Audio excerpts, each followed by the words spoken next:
you kidding me? Oh, Look at this. oh my Did you tell the chef God. to put it a little bit hotter on the stove and then bring it back out? No. Okay. He's And this is Liver King Chef Lionel, and he knows how to get it done. Guys, we got liver, heart, pancreas, spleen, kidney. We got some bone marrow. And since it's your birthday, you know what? I got you some extra.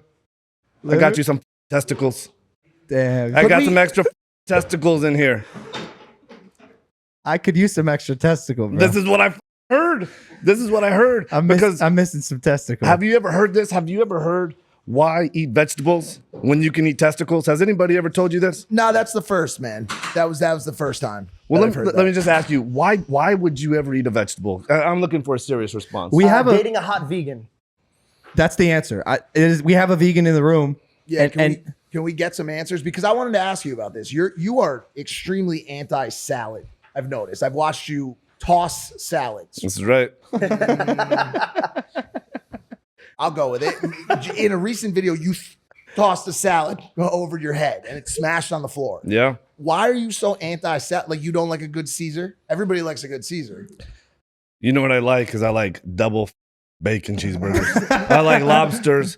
I like ribeyes. I like bone-in ribs, right? I mean, if you go to any primitive culture tribe, any modern day primitive culture tribe, you know what you won't see them eat? You're not going to see them eat vegetables. Is that, I got to challenge you right off the bat. Is that a fact? Because from what I've learned, we had omnivores. Like, people weren't just straight carnivores. They ate plants. They foraged. They found stuff on the land. I'm not talking to you about something that I've read. Got it. I'm talking about You were there. these 6 tribes that I've gone and lived with. Oh, got it. Okay. In the Amazon and Africa. We're headed to the Arctic Circle later in the month.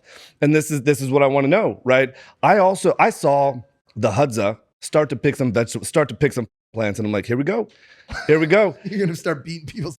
I said, what the f- are you doing? Turns out somebody had diarrhea. And they use plants medicinally, but plants, we're still omnivorous. I'm not saying that we're 100% carnivorous, but I want to make a point about the testicles, and I'm going to answer your question with that. There is no vegetable that's going to produce a testicle. There's no vegetable in the history of fucking vegetables that has the raw ingredients to produce a testicle. Raw bovine testicles have all of the raw ingredients required to, number one, produce a testicle and to strengthen and support our own testicles.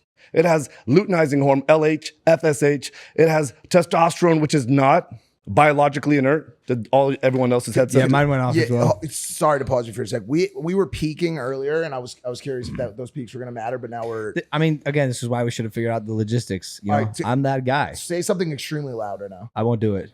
All right, go ahead. You're talking about dicks, testicles. We've got some fucking pizzle for you too, if you're going to fucking eat some pizzle. So that these things are facts.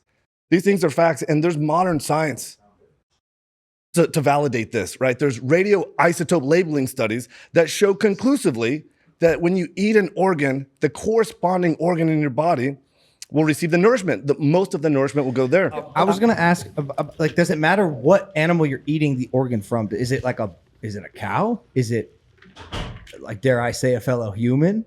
Like, do I need to eat human Can you testicles eat for my human? test? I don't know. That's what I'm saying. These are fucking human femur bones. I'm sorry, okay, what? These are not human femur bones. Okay. Whoa. Oh, man, dude. Whoa. Man, dude. Here's the thing.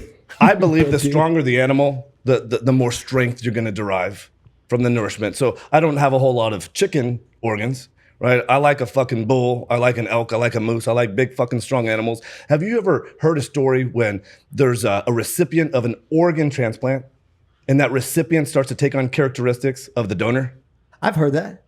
And so our early ancestors have known for thousands of years, for maybe millions of years, that when somebody has a failing heart, to feed them the heart of a healthy animal, and this will strengthen and support their own heart.